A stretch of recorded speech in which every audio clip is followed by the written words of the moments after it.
শ্রী শ্রী জগন্নাথ দেবের স্নানযাত্রা মহোৎসব। নমস্কার শ্রোতা বন্ধুরা, এখন চলছে আষাঢ় মাস। আষাঢ় মাস মানেই হলো শ্রী শ্রী জগন্নাথ দেবের রথযাত্রা, স্নানযাত্রার উৎসব।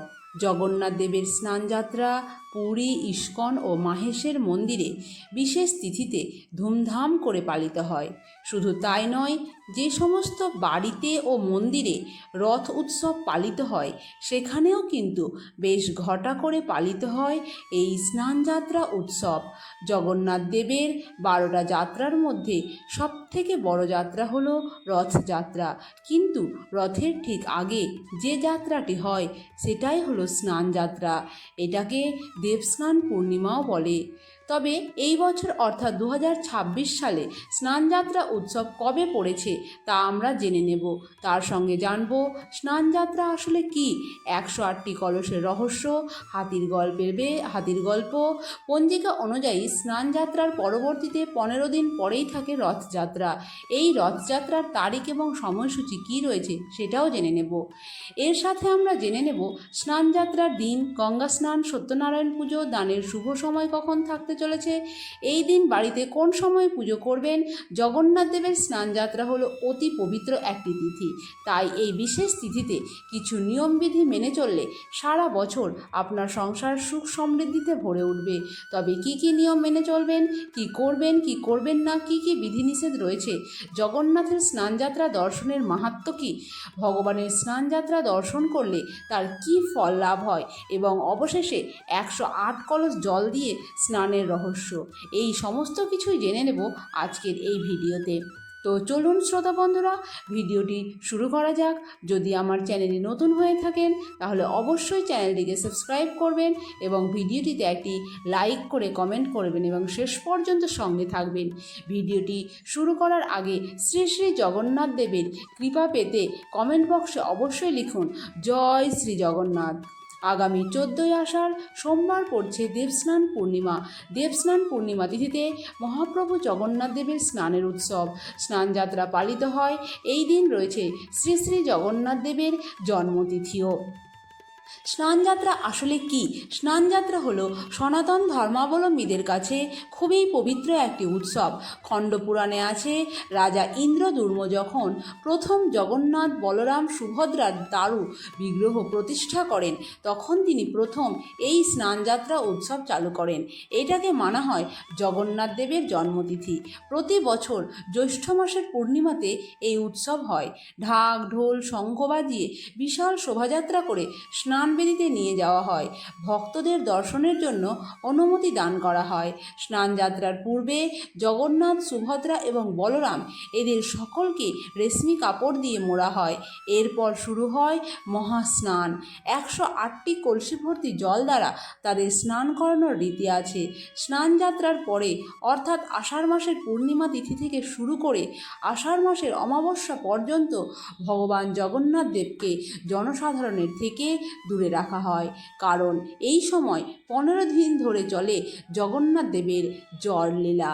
এই 15 দিন ধরে শুধু নিত্য সেবা চলতে থাকে। 15 দিন পর প্রভু জগন্নাথ দেব, মাতা সুভদ্রা দেবী এবং প্রভু বলরামকে নিয়ে নতুন সাজে সজ্জিত হয়ে জনসমক্ষে আসা হয়, আর সেই দিনেই রথযাত্রা উৎসব পালিত হয়। তাহলে চলুন বন্ধুরা, এবার জেনে নেওয়া যাক এই বছর পঞ্জিকা অনুসারে স্নানযাত্রা উৎসব কবে পড়েছে। 14ই আষাঢ় 29শে জুন সোমবার দিন পড়েছে পূর্ণিমা তিথি, আর সেই পূর্ণিমা তিথিতেই পালিত হবে স্নানযাত্রা উৎসব। এই দিন সারাদিন পূর্ণিমা তিথি থাকছে। পূর্ণিমা তিথি শুরু হচ্ছে 13ই আষাঢ় 28শে জুন রবিবার রাত্রি 2:47 থেকে। পূর্ণিমা তিথি থাকবে 14ই আষাঢ় 29শে জুন সোমবার শেষ রাত্রি 4:48 পর্যন্ত, অর্থাৎ ভোরবেলা। এই পরিস্থিতিতে উদয় তিথি অনুসারে পূর্ণিমার ব্রতবাস এবং নিশি পালন, পুজো পাঠ সমস্ত কিছুই 14ই 14 আষাঢ় 29 জুন সোমবার। আর এই দিনে জগন্নাথ মহাপ্রভুর স্নানযাত্রা উৎসব। এছাড়াও এই দিনে আপনারা যারা বাড়িতে শ্রী শ্রী জগন্নাথ সত্যনারায়ণের পুজো করতে চান তারা প্রদোষের সন্ধ্যায় 6:23 থেকে শুরু করে রাত্রি 7:59 মধ্যে শ্রী শ্রী সত্যনারায়ণের ব্রত পালন করতে পারেন। এই দিন গঙ্গা স্নানের শুভ সময় হচ্ছে ভোর 4:58 থেকে শুরু করে সকাল 6:30 মধ্যে। আর সারাদিন যেহেতু পূর্ণিমা তিথি থাকছে সারাদিন আপনারা স্নান দান ইত্যাদি করতে পারেন। যাত্রা বা স্নান পূর্ণিমা তিথিতে অমৃত যোগ থাকছে সকাল 8:35 থেকে শুরু করে 10:22 মধ্যে, আবার রাত্রি 9:13 থেকে শুরু করে 12টার মধ্যে এবং পরবর্তীতে রাত্রি 1:28 থেকে শুরু করে মধ্যরাত্রি 2:54 মধ্যে। আর মহেন্দ্র যোগের সময় রাত্রি 3:36 থেকে শুরু করে ভোর রাত্রি 4:19 মধ্যে। স্নান পূর্ণিমায় যারা সকলে পুজো করতে চান বা সত্যনারায়ণ ব্রত পালন করতে চান, সত্যনারায়ণকে সিন্নি দিতে চান, তারা এই অমৃত যোগের যে সমষ্টি রয়েছে সকাল 8:35 থেকে শুরু করে সকাল 10:02 মধ্যে, এই সময়টি অত্যন্ত শুভ। এই সময়ের মধ্যে পুজো পাঠ বা সত্যনারায়ণ সিন্নি আপনারা চাইলেই দিতে পারেন অথবা সন্ধ্যার সময়টি বেছে নিতে পারেন। এর ঠিক 15 দিন পরে 31 আষাঢ় 16 জুলাই বৃহস্পতিবার এই দিনে দ্বিতীয়া তিথি থাকছে। এই দ্বিতীয়া তিথিতে শ্রী শ্রী জগন্নাথ দেবের রথযাত্রা উৎসব পালিত হবে। চলুন বন্ধুরা আমরা জেনে নিই জগন্নাথ দেবের স্নানযাত্রা দর্শনের মাহাত্ম্য কী। ভগবানের স্নানযাত্রা দর্শন করলে তার কী ফল লাভ হয়। স্কন্দ পুরাণে বলা হয়েছে যে জ্যৈষ্ঠ পূর্ণিমায় শ্রী জগন্নাথের স্নানযাত্রা দর্শনের মাধ্যমে যে কোনো ব্যক্তি অনায়াসেই মুক্তি লাভ করতে পারে। কিন্তু এবার সেটি জ্যৈষ্ঠ পূর্ণিমায় হচ্ছে না, এটি হচ্ছে আষাঢ়ে। কারণ জ্যৈষ্ঠ মাস ছিল মল মাস, তাই এমনকি কেউ যদি ভক্তি সহকারে একবারও স্নানযাত্রা মহোৎসব দর্শন করেন তার সংসার বন্ধন থেকে মুক্তিলাভ সুনিশ্চিত হয়ে যায়, তাকে আর দুঃখ ভোগ করতে হয় না।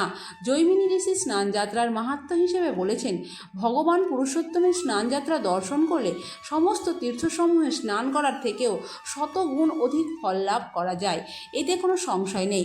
জৈমিনী ঋষি আরও বলেছেন যে কেউ যদি আন্তরিকতার সাথে স্নানকালে ভগবানকে নিরীক্ষণ করে তাদেরকে আর মাতৃগর্ভে বাস করতে হয় না। উৎসুকতাপূর্ণ হৃদয়ে স্নানযাত্রা দর্শন করলে জীবগণ ভবসাগর থেকে উদ্ধার লাভ করতে পারে। পরম আনন্দ সহকারে স্নানযাত্রা দর্শন করলে মানুষ আজন্ম যা পাপ করেছে তা বিনষ্ট হয়ে যায়। আজকের ভিডিওতে জানব 108 কলসি জলের রহস্য, হাতির বেশের গল্প। জগন্নাথ দেবের স্নানযাত্রায় পুরীর সোনা কুয়ো থেকে 108 কলস জল তোলা হয়। এই কুয়োটা সারা বছর তালামারা থাকে, শুধু স্নানযাত্রার আগের দিন খোলা হয়। জলের সাথে মিশানো হয় চন্দন, কর্পূর, চাপা, বেল ও তুলসী। 108 সংখ্যাটাই কেন? কারণ জগন্নাথের 108টি নাম আর 12টা রাশি গুণ 9টা গ্রহ হলে 108 হয়। তাই জলে স্নান করিয়ে প্রভুর সব নামকে সম্মান জানানো হয়, এটা বিশ্বাস করা হয়। এই স্নান দেখলে জন্ম জন্মান্তরের পাপ ধুয়ে যায়। স্নান শেষে প্রভুকে নতুন বস্ত্র পরিয়ে সন্ধ্যায় হাতিবেশ পরানো হয়। জগন্নাথ বলরাম দেবের মুখে সুর লাগানো হয়, বড় বড় কান লাগানো হয়। সুভদ্রা দেবী থাকেন পদ্মবেশে। এবার বলি হাতিবেশ কেন? এটা একটা দারুণ গল্প। কর্ণাটকের গণপতি ভদ্র নামে এক গণেশ ভক্ত ছিল। সে পুরী এসেছিল জগন্নাথ দর্শনে, কিন্তু তার মনে খটকা। সে ভাবল, আমি তো গণেশ ছাড়া কাউকে মানি না, জগন্নাথ যদি ভগবান হন তাহলে আমাকে গণেশ রূপে দেখা দিন। স্নানযাত্রার দিন সে মনে মনে প্রার্থনা বলল, প্রভু গণেশ না দেখালে আমি প্রসাদ ছোব না। ভক্তের ডাক শুনে জগন্নাথ দেব সন্ধ্যায় হাতিবেশ ধরলেন। গণপতি ভক্ত সেই রূপ দেখে কাঁপতে কাঁপতে মাটিতে পড়ে গেলেন। সেই থেকে আজও স্নানযাত্রায় হাতির বেশ হয়। প্রমাণ হলো ভক্তের জন্য ভগবান সব রূপ নেয়। হাতিবেশের পরেই শুরু হয় জগন্নাথ দেবের জ্বর লীলা। 108 কলসে স্নান করে প্রভুর জ্বর আসে, এটি লীলা। তারপর 15 দিন প্রভু থাকেন অনসর ঘরে। এই 15 দিন মন্দিরের মূল দরজা বন্ধ থাকে, কোনো ভক্ত দর্শন পান না তার। তখন দৈত্যপতিরা রাজবৈদ্যের পাচন দিয়ে প্রভুর সেবা করেন। ভক্তরা কি দেখবে? তখন পুরীতে অনবসর পটচিত্র দিয়ে পুজো করা হয়। জগন্নাথের ছবি এঁকে তাকে পুজো করা হয়। এই 15 দিন পরে প্রভু সুস্থ হলে নবযৌবন বেশে দর্শন দেন। একে বলে নেত্র উৎসব। আর তার পরের দিনই রথযাত্রা। এই ছিল ভিডিওটি কেমন লাগলো তা কমেন্টে অবশ্যই লিখে জানান।